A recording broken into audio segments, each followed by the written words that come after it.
Welcome to JS on Politics, a weekly look at what's happening in Madison and beyond. I'm your host, Greg Borowski, and we have a busy show for you today. Let's take a look at what we have. We're going to start with the U.S. Senate race, where it's back to the future in the rematch between Ron Johnson and Russ Feingold, as in another bitter and contentious race. So we'll take a look at that.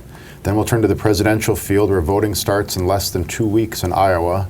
We'll look back at Scott Walker's State of the State speech this week and take a look at all of the activity in Madison during this short legislative session. And of course, we'll take some viewer questions. But first, we'll start with Bill Glauber, who's been covering the U.S. Senate race for us.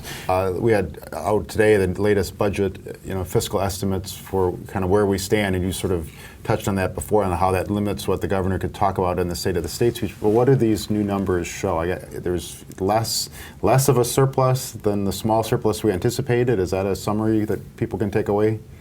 Yeah, I think that's right. Yeah. I mean, this is what the governor knew Tuesday, and we didn't, which is that state revenues are falling just a little bit below what they'd expected to be.